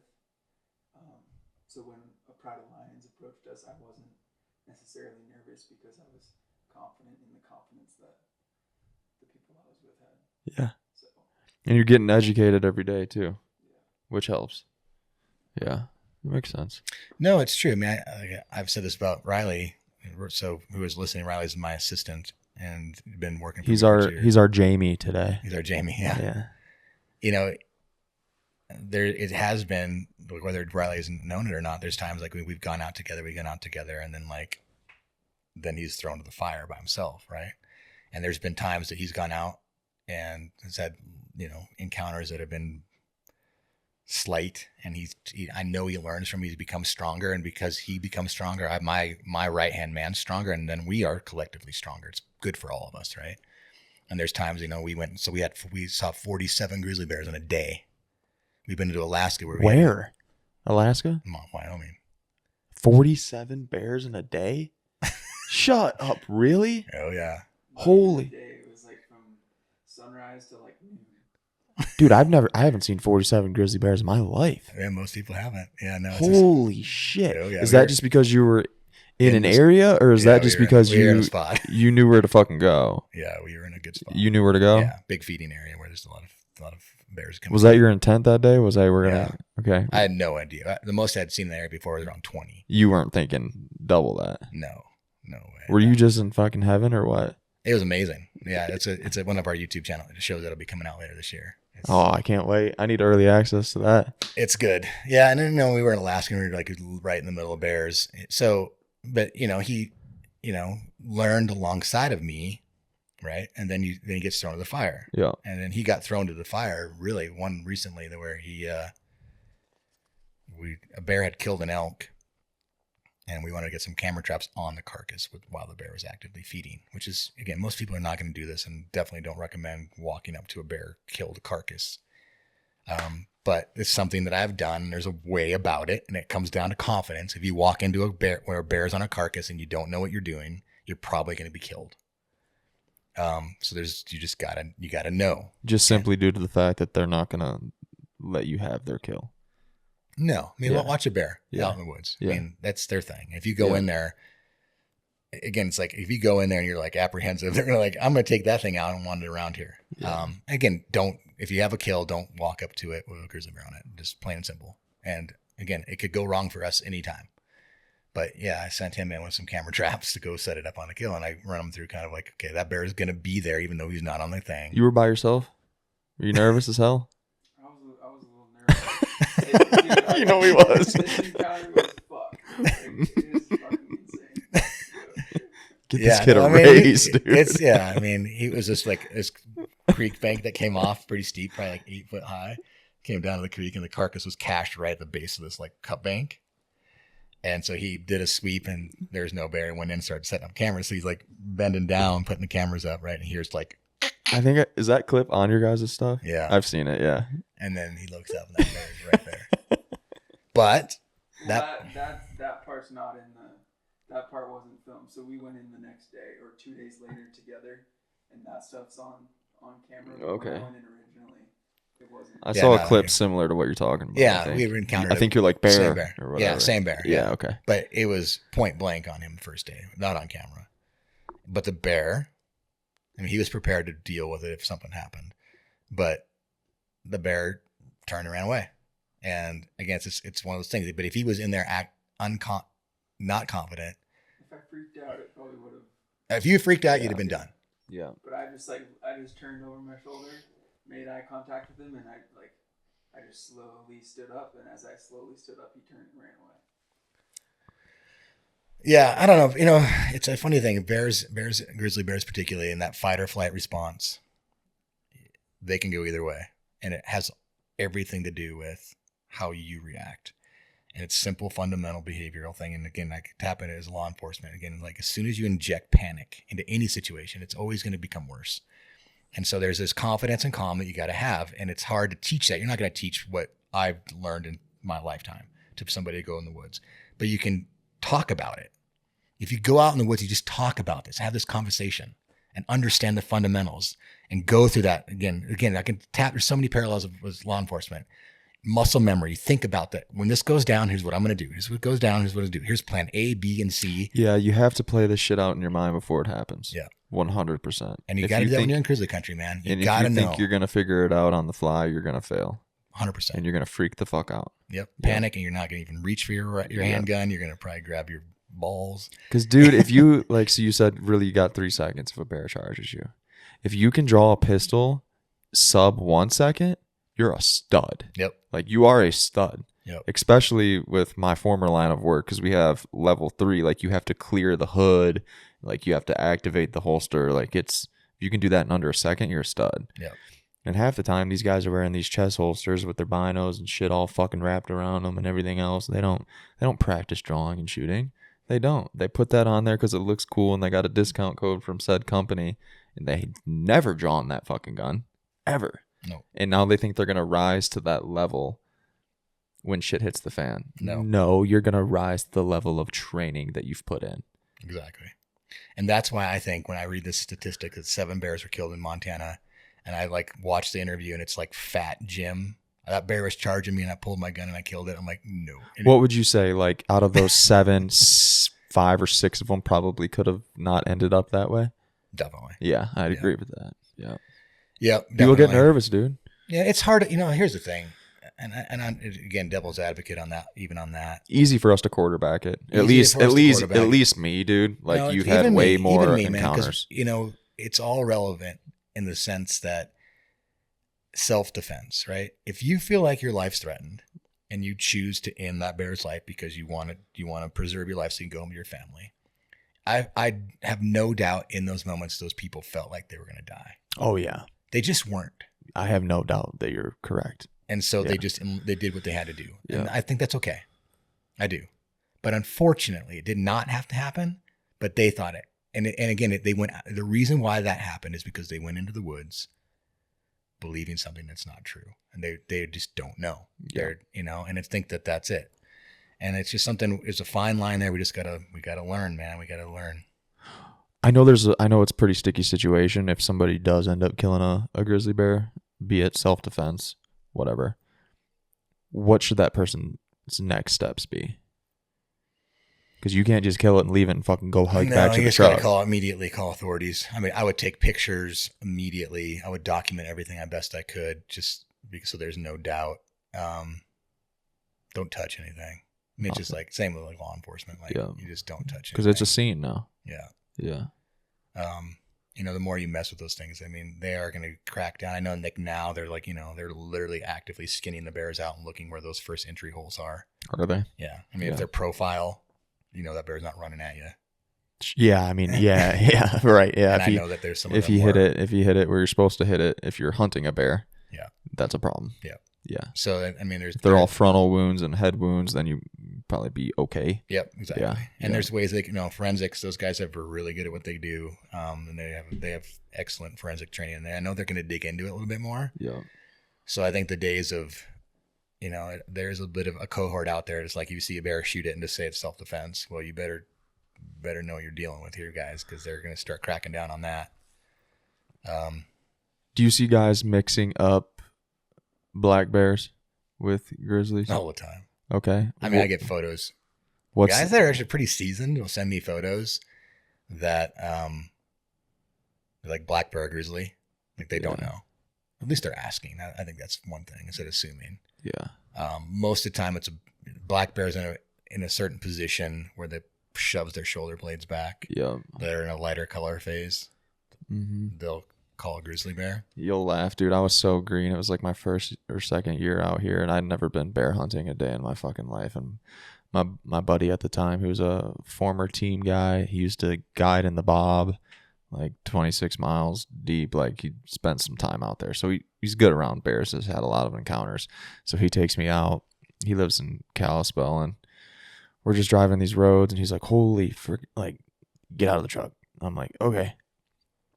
So I set up on this bear, and I'm looking at this bear in the glass, and he's like, "Is that a grizzly?" I'm like, "Motherfucker, you tell me. I don't think so. It looks like a black bear to me." He's like, "It was the biggest black bear I think either of us have ever seen." Of course, I missed him. He's like, "Dude, you probably just missed a state record." Like, absolute giant of a black bear. There's some big ones out there. But he had to ask me. He's like, "Is that a grizzly?" And I'm like, "Bro, you tell me. You're the fucking guy that works in the bob." So, I mean, I can see how guys can get confused. Oh, it's easy.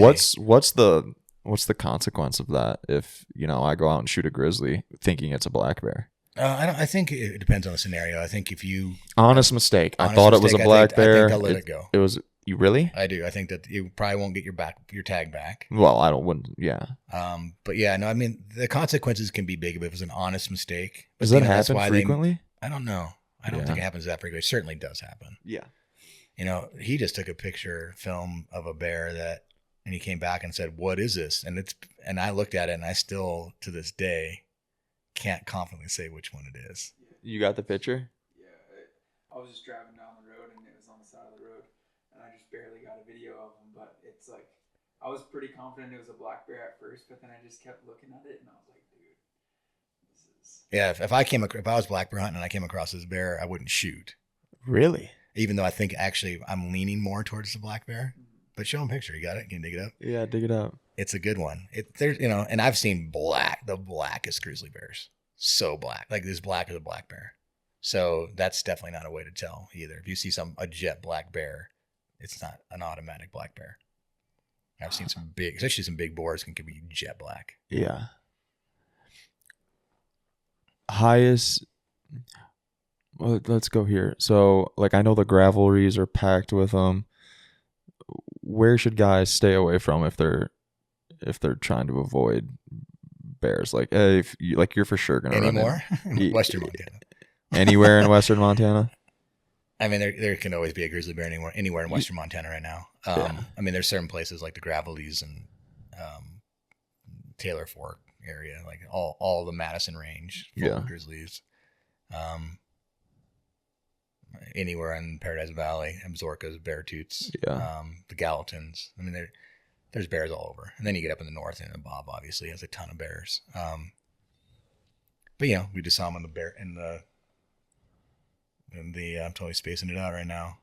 The Bangtails, which is right here on the side of the highway, and we've seen them in the Bridgers. They're starting to go in the crazies. Yeah. My favorite elk hunting spots are over in the big belts. We've had 3 grizzlies in the area. I've never seen them growing up at all. Really? Yeah. They're everywhere. I mean, you got to be prepared for them anywhere in Western Montana anymore. Let me see this thing. Western Wyoming. You're telling me that's not a grizzly bear? Play the video. Wait till he looks at me. His face is like so black bear. I think it's a black bear. But man, look at that. It just shows you that it's not a slam dunk. The texture of the fur is black bear. Yeah. Like looks like he's got a hump. He sure does. But I'm saying, dude, and again, I'm green. I'm from Michigan, but in my book, that's a grizzly bear. Yeah, now we should push. It's a hybrid. Yeah. It's a tough one. I'm gonna go with you regardless of what you think, but to me, that looks like a. It's got the color. Yeah. It's got the hump looking. See, we're gonna put them to work. So when people watch this on YouTube, you're gonna have to put that up and be like, "Hey, look." Yeah, for sure. No, it's a good one because that's one like I've looked at thousands and thousands of bears, and I looked at them like, don't know what that is. That's not a small black bear if it's a black bear. Yeah, I don't know, man. And it can't never get a good shot of its claws, which would give it away. No, but like when he lifts his head up and looks in my direction, he loses the hump and his like the that long nose. Yeah. I think I'm leaning black bear on it. Yeah. Interesting. Yeah. What was back to Brutus, dude? Are you on a time crunch here? Or? No, I do have a call at 1. Okay, we'll wrap it up here in a few. Back to Brutus. It's only a quick call if you want to. Okay, we'll just see where we're at. Yeah, I have a meeting at 2, but we'll be good. We'll be done before that. Back to Brutus. He lived for 20 years. Yeah. Is that average or Like for a bear in the wild. And, 20 years would be an old bear. Yeah. 20, 25. In captivity, they can live to be 35. He actually had some what we thought was arthritis at first, and we took him to Washington State University because they have like a big MRI machine that they can actually put a bear through. you see, what do you got to put him down for a minute? Or? Tranquilize him to put him down, to put him to the MRI machine. He never came out of the anesthetation. It was just a fluke thing. That's how he died? Yeah. Shut the fuck up. Really? Yeah. Shocking. Oh my God. Well, that's kind of where I was trying to go with this. I wasn't expecting you to tell me that, but was that like,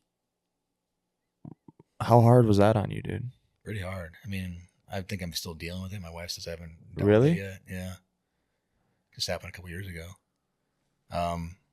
Yeah, because it was such a shock. Right? Usually, like an old dog or something, you can just know it's coming. I think you just sort of deal with it, any kind of, but you think anytime you have a relationship with something for 20 years, right? And especially an animal that was so fundamental in who I am. It was such a big part of me, that the relationship with me and him, we just had and it was such a unique thing. And then all of a sudden it's just like gone. Yeah. Gone. And without warning, I had a real hard, we went and he was obviously dead, and I laid on him and hugged him and had a real hard, probably 15-minute cry, and that was it. And you bury it? Not the bear, but like your feelings? I think a little bit. I can't ever get away from, he comes up all the time, right? I'm the Grizzly guy, Yeah. So there's times where we did a little video and we kind of did a little retrospective recently. And I watched the film of me, him playing around, and I remember, you go back in those days and it rips the scab off a little bit, and a little bit, but I think I buried a lot of it. What did you do with him? Did you have like a memorial or? No, we cremated him. Yeah, I'm still we haven't put his ashes anywhere. I think this summer I'm going to put if you go to my property, I have a creek that runs through my yard, and it's where he grew up. He was in that creek all the time. And there's these little day beds he dug next to the creek where he'd go and lay there. And so, it was his time. It's funny, he lived at the sanctuary all the time, had his bear life there. That's where he was most of the time. But then I would roll in and play Superman Dad, right? And they would back the trailer up, and the equivalent of when you grab the leash and your dog, it's like, we're going somewhere, right? And it's like, gets excited. So he'd see that trailer, and he'd be like, we're going somewhere. And people are like, how do you get him in the trailer, dude? It'd be like, we couldn't keep him out of it. Yeah, easy. Open the door. Yeah. And so we'd go to my house, and he would play in the creek and run around and interact with me. Again, I was a Superman dad. 90% of his life, he was at the sanctuary, living with Amy and having other bears and living a bear life. I would come in, and we would just go have a party, right? And have fun. But he dug these day beds, and he just would love to go lay down in the shade next to the creek and let the creek go by and sleep. And I would go over there and rub his belly and, play with him. And he just loved those moments, right? And so to this day, again, a little bit of a thing that when I walk around with my kids who really never knew him that well, we see these big craters in the ground, and it's like they all know that's where Brutus dug his a bed. And that one bed right next to the creek that he loved the most, I think I'm going to put his ashes there. Yeah, you should. Yeah. That had to have been such a fulfilling feeling of going to get your bear and having that bear just basically light up like a dog would, knowing that hey, Dad's here. That had to have been the craziest feeling of all time. Because it's not a dog, it's not a freaking pet, it's a bear. Yeah, not a pet. Not people. You got to experience something that literally basically nobody has really ever experienced. Not very many. Yeah. Yeah. I mean, it's definitely something that there's a handful of guys out there that still have a relationship with bears and stuff like that. But yeah, it was a weird time. It was so cool. The cool thing about it was it's a lot of the guys that have a relationship with bears, they're captive animal guys. They're like Tiger King guys, right? This relationship was different. I wouldn't say different, but I would just go in and spend much time with wild bears, and I would come and I could spend time, and it always kept things in perspective for me, I think. Yeah. Animal people are crazy. I've probably fallen into that realm a little bit, but it prevented me from going down the deep, dark, real crazies. Yeah, I think at some level. And again, it was just a mutual relationship. Again, I didn't have that relationship because I was trying to make money off of it. I had the relationship because I was interested in it. And he loved it as much as I did. And that was what was so cool about it. Yeah. It was just this it's hard to explain. So almost unexplainable. It's hard for me to put into words, and I never met the bear. Yeah, that's unbelievable. That is really cool, man. You're super fortunate to have been able to have like that cool of a relationship with a freaking bear. Yeah, and it's turned into a responsibility. It's funny, because of that bear, and there's no doubt about it. It gave me a platform because of that relationship. Dude, you're not like, you can tell me to go fucking kick rocks, but like, you're not who you are without that experience. No, you're not, dude. No way. Like, you're not, and I barely know you. There's no way. There's no way. It was, I wanted to be, my career was, I was a wildlife filmmaker. I was doing things behind the camera more than anything. And then the bear thing put me on this platform and gave me this responsibility at some level. Like all of a sudden I was on this platform. And then because of that relationship, it's grown into something so much bigger. Now I'm talking to senators and governors and people about grizzly bear policy. People know who I am because of that bear. That's it. Yeah. Right. And so I always will have that. I'll lean back into it and always be thankful for Brutus because he's made me who I am. I mean, I wouldn't have met my wife. I wouldn't have my kids. I wouldn't live where I live. I wouldn't have anything. Yep. And it's because of that animal. And it's amazing to think about that. And what's cool, and there's other things, man, and even down the line, I can lean back into other animals that actually, like, at some level have done that to me that I've encountered in the wild and stuff like that. But no, never, nothing will ever be as strong, as big as that foundation as Brutus. Do you have tattoos? 0. Dude, I'd get a huge back piece of that bear. Yeah. I love tattoos. I would, if not telling you what to do, you do what the fuck you want to do. But me being somebody who loves tattoos, I'd get a huge back piece of that bear. Yeah, that would be so cool. I have no tattoos. I have scars all over my body. And I bet you do. And that's a whole nother podcast. I can talk about all the scars. Yeah, it's funny. It's funny now. Like everybody has tattoos, and I'm like, I don't have tattoos. I'm the freak. Yeah, kind of. I am. Kind of. Yeah. Especially when you have like the best reason to get a giant tattoo of a bear. I do. Yeah. Yeah, you do. You do. Maybe we should push them into that. We can all pitch in some money. So if my kid would draw a little heart on my hand, I'm like, you don't like needles? I don't mind needles. I just don't like being drawn on. Yeah, that's fair. Yeah, not for everybody. Man. Okay.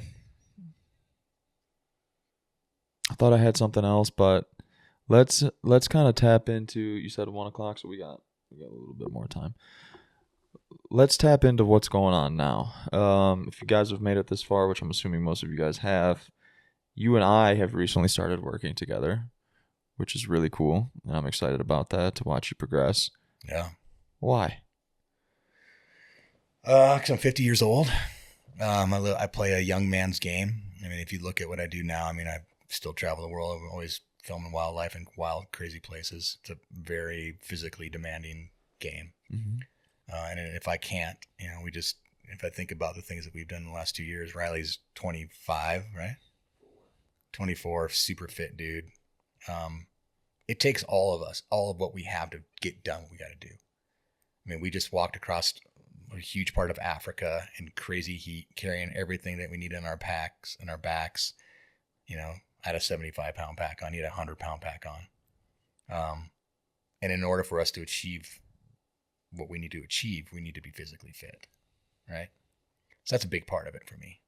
I've always been a pretty athletic person, pretty fit guy, but I'm 50 now, and like you look great, dude. If I eat a couple cookies, dude, it's like, yeah, no, but you look great. Well, it's because I do a lot of stuff. I know, but I need to keep up. I got to keep up, and that's why I need help. I know my weaknesses, and it's time to confront them, right?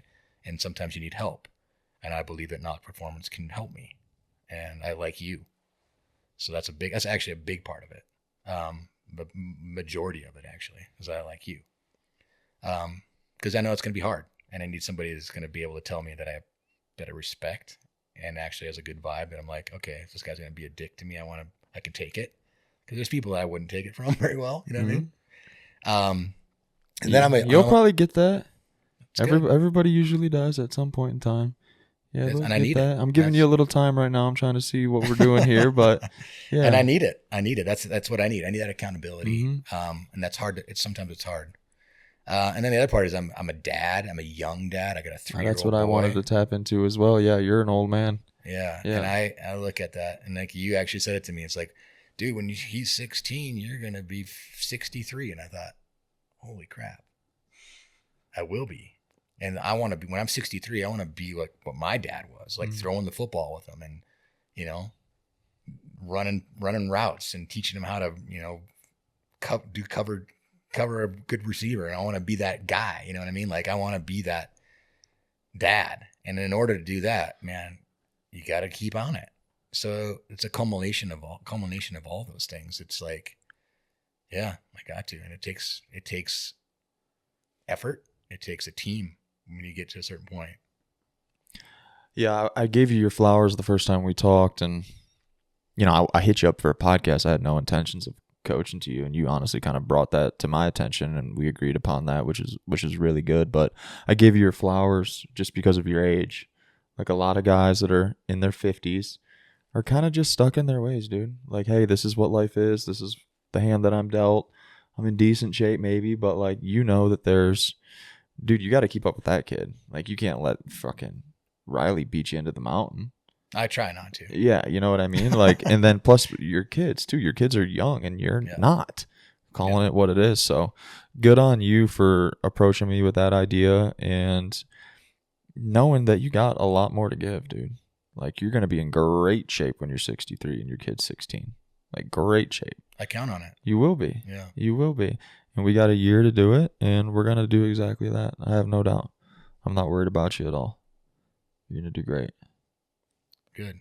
Appreciate it. Yeah, you're welcome. I have one last thing, unless you got anything. You got anything? I've got lots of things, but nothing. Anywhere you want to go with this before I'm slowly wrapping it up. Okay, go ahead. Have you spent a lot of time in the Bob? A little bit. No, I wouldn't say a lot. I saw my first grizzly bear in the Bob. Well, I'd imagine so, yeah. When was the last time you were in the Bob? It's been probably 4 years. Do you know your way around it pretty decent, or? I made it trail-wise. I don't know it like off trail very well. There's certain spots I could probably get around. I love it. That's like bucket list for me. I want to go to the Bob, but I don't just want to go to the Bob with any fucking swinging dick. No, I mean, I could definitely take you to some cool spots in the Bob, especially if you don't mind getting around some bears. Well, that's like my point here. Yeah. Is that I personally want to be more comfortable around bears. Yeah. And I can't honestly think of a better guy to go with than you. So maybe at some point in the next year or two, you and I and Riley can go and fucking spend 3, 4, or 5 days in the Bob and just do outdoorsman shit. That'd be fun. Yeah, dude. Anytime. I mean, we could do this spring. We could get you into grizzly bears for sure. Take them up to the 47 grizzly bear spot. Yeah, I'll make a trial by fire. I'll make a road trip out of it. Yeah, if we're gonna jump in, we might as well fucking jump into it. Yeah. But like, I wanna, like, cause I was supposed to go to the Bob with a guy who I would have felt really comfortable going with, but it just never ended up happening. I could just go by myself, but like, I don't personally feel confident enough to do it. I want to enjoy my time, but I also want to feel getting vulnerable on the podcast, a little bit secure, and be with somebody who knows what the fuck they're doing. I think that's good for you to just suck your pride in a little bit. Dude, because I think that's important. Yeah, that's exactly right. No pride about that situation, dude. And I think you'd feel so good if you could go out there and have some confidence Yeah. when you do go out there by yourself, that you can lean into something. Mm-hmm. I think that's important. I'd be honored to do it. Let's do it. I would love to go. I mean, it ain't gotta be tomorrow, but let's try to make it happen in the next year or two. That'd be great. Deal. Good? Yep. Fucking A. That's what I got, man. About a 2-hour pod. I had a lot of fun. Obviously, you're way bigger on social media than I am, but if people haven't found your stuff or don't watch your YouTube, because we're going to upload this to your channel, but where can people find your stuff on social and check out your stuff? You can check it out, Grizzly Guy on Instagram, and the new YouTube thing is Endless Venture. which is all the latest, greatest, coolest, and some of the stories I told. Some of the stuff's up. You got to go check it out. Good. Are you having fun with the YouTube stuff? Love it. It's so fun. Good on you as well from adapting, because you're not on TV anymore, right? No, TV's broken. Dead. Yeah. Dead. You got to adapt. Yeah, and good on you, because like I just said, a lot of guys that are a little bit older are kind of stuck in their ways. Like my old man, he's like, yeah, I'm fucking, the outdoor channel. I'm like, dude, let me hook you up with YouTube. Yeah. Like, tell your old man to watch my shit, but he'd like it. I will. He's gonna watch this pod. We're the same age. Yeah, he'll love it. He's 63, but 64. I don't know how old he is. I'm like, dude, you got to get on YouTube. Now, Grenda now. He watches all Grenda shit. That's like his favorite fucking Stuck in the Rut. That's like his thing. Yeah. He loves all the brown bear hunts that they go on and shit. So I know he'll like your stuff. Oh, yeah. I'll put him on. Cool. Good. That's what I got, man. Pleasure. Thank you. Appreciate you, brother. Cut it, dude.